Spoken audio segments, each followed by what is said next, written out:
Hello students, अभ्यास series जिसमें हम लोग डेली मेंस के आंसर्स की राइटिंग प्रैक्टिस करते हैं, उसके अंतर्गत हम लोग आज जो सब्जेक्ट लेंगे वो है इकोनॉमी। ठीक है, यद्यपि कल था इकोनॉमी का, लेकिन कल चूंकि एथिक्स का टॉपिक डिस्कस कर दिया था, इसलिए आज हम इकोनॉमी को डिस्कस करेंगे। तो now moving to the first question.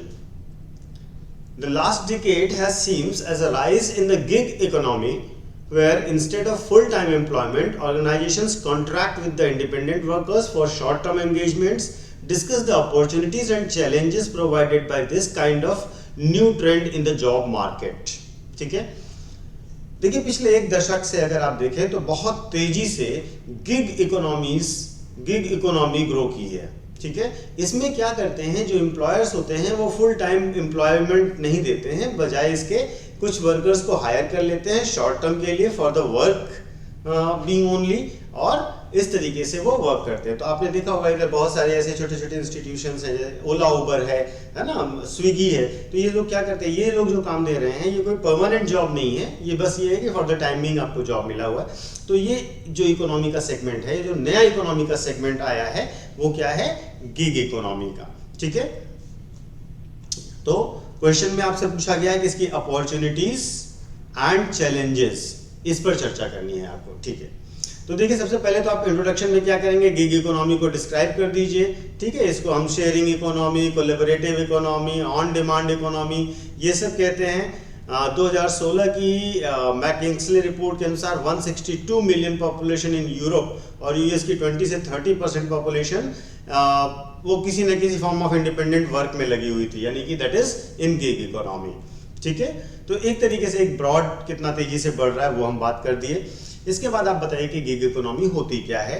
तो gig economy is the economy where instead of full time employment organisations contract with the independent workers for short time engagement.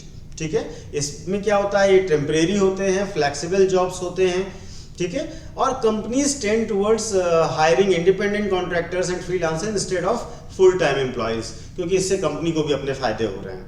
ठीक है, तो एक तरीके से ये ट्रेडिशनल इकोनॉमी के अगेंस्ट है, जहां पर फुल टाइम वर्कर्स को हम लोग प्रायोरिटी देते थे और लोगों के पास एक स्टेबल जॉब होता था। ठीक है, तो एग्जाम्पल दे दीजिए इसके बाद, जैसे उबर है ना, मैंने आपको बताया ही, और कई सारे ऐप बेस्ड शेयरिंग हैं। ठीक है ना, शेयरिंग बेस्ड ऐप्स हैं, और जो फूड डिलीवरी वाली कंपनीज हैं वो सब आपके इसमें आ जाएंगे। इवन अमेजन, फ्लिपकार्ट वाले जो आपके यहाँ डिलीवरी करने आ रहे हैं, वो सारे भी तो गिग इकोनॉमी के ही पार्ट हैं। ठीक है, तो गिग इकोनॉमी का एक बेसिक सिंपल सा एग्जांपल ये हो गया।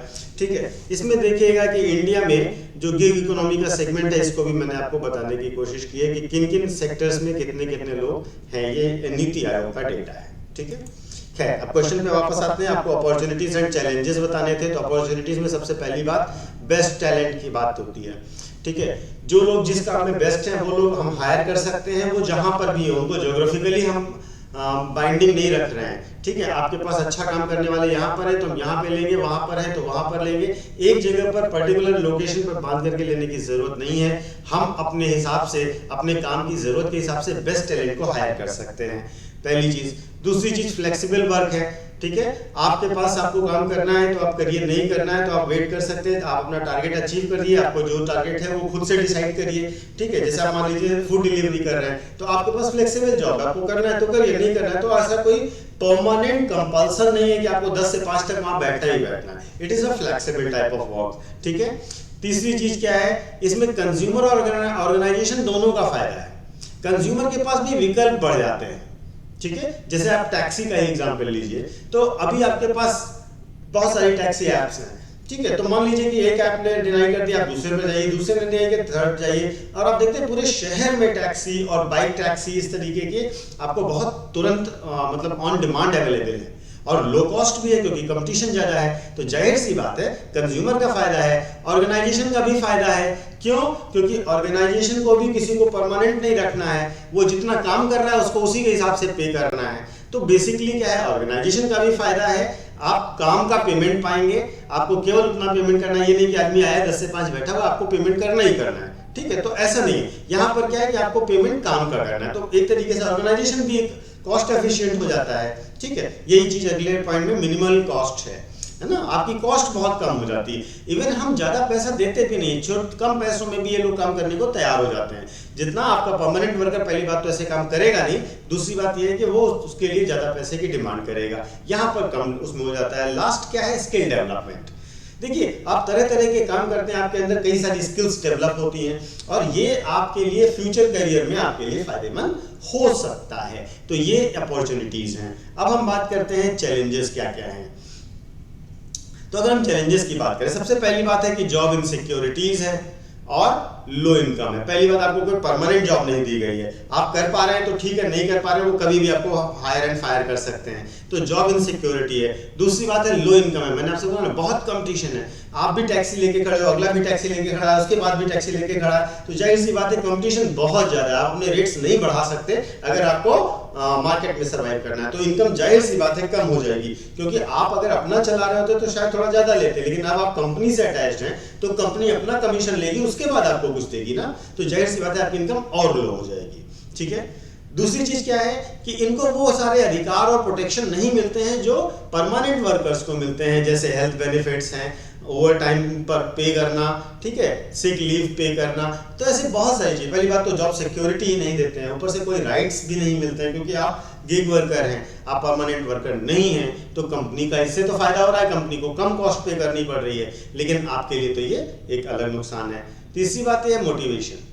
मोटिवेशन कहने का मतलब ये है कि जब आपको पता है कि हमको बस इतने काम से मतलब है, बाकी कंपनी अच्छी है कि नहीं अच्छी है, चलेगी कि नहीं चलेगी, हमारे कोई परमानेंट इंटरेस्ट नहीं है, तो वहां पर काम करने के लिए हम बहुत ज़्यादा मोटिवेटेड नहीं रहते हैं।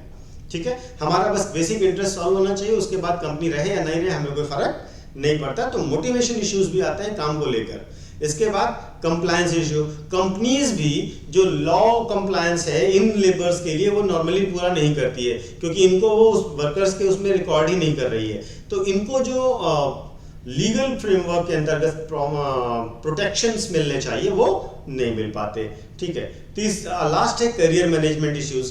करियर मैनेजमेंट का भी इशू आता है, क्योंकि आपका कोई भी एक फिक्स करियर रहा नहीं, कभी आप कैब चढ़वा रहे हो, कभी आप फूड डिलीवर कर रहे हो, तो आपका कोई करियर मैनेजमेंट और वर्क लाइफ बैलेंस, वर्क और लाइफ का बैलेंस भी बनाना आपके लिए मुश्किल होगा। तो आप इन चुनौतियों को समझ सकते हैं। ठीक है, तो हमने आपको बता दिया क्या चैलेंजेस हैं और क्या अपॉर्चुनिटीज हैं। अब कंक्लूजन, ठीक है, is also an important part of the workforce and therefore their integration must also be focused on of the companies. However, gig workers themselves must also remain cautious because the definition of success in gig economy also have changed. They need to find the balance between flexibility and availability. आपको यहाँ पर ध्यान देना है कि थोड़ा सा आप इसको और बढ़ा दीजिए कि कंपनीज को भी इसके लिए लॉ इम्प्लीमेंटेशन करना होगा, उन्हें मान्यता देनी होगी एज अ वर्कर और उन्हें वर्कर्स के बेनिफिट्स देने चाहिए। ठीक है, तो ये हो गया आपका पहला क्वेश्चन, जिसमें आपने बताया कि गिग इकोनॉमी क्या होती है, गिग इकोनॉमी की अपॉर्चुनिटीज क्या होती हैं, उसके चैलेंजेस क्या होते हैं, भारत में गिग इकोनॉमी की क्या कंडीशन है और हम उसको कैसे कंक्लूड करते हैं। Now come to the second question. Second question है what is industrial revolution 4.0, critically examine the effects of it, the effects it may have on Indian economy. ठीक है, औद्योगिक क्रांति 4.0 क्या है आप बताइए, और इसके भारतीय अर्थव्यवस्था के पर पड़ने वाले संभावित प्रभावों का आलोचनात्मक परीक्षण कीजिए। ठीक है, ये प्रश्न मैंने जानबूझ करके नहीं लिखा है और ना ही डिस्कस करूंगा, ये प्रश्न मैं आपको लिखने के लिए दे रहा हूं। जितने भी स्टूडेंट्स हैं हमारे, वो सभी लोग लिख के इसको सबमिट करें। बहुत डायरेक्ट क्वेश्चन है, इसलिए आप इसको खुद से लिख सकते हैं, इसमें कुछ भी अलग से नहीं समझना है। तो प्लीज़ इसको लिख करके आप सबमिट करिएगा, और जैसा ही आप सबमिट करेंगे, अगर मुझे लगेगा और आपको भी लगेगा कि नहीं इसका आंसर मिलना चाहिए, तो मैं नेक्स्ट में आपको आंसर दे दूंगा। But the thing is now start writing. Okay, तो आज के लिए इतना ही। मेरे ख्याल से आपको वीडियोस अच्छे लग रहे हैं, आप लोग अपने कमेंट्स जरूर करते रहिएगा, और जो भी अगर कोई डाउट या क्वेश्चंस हो उसको पूरा करते रहिएगा। Thank you.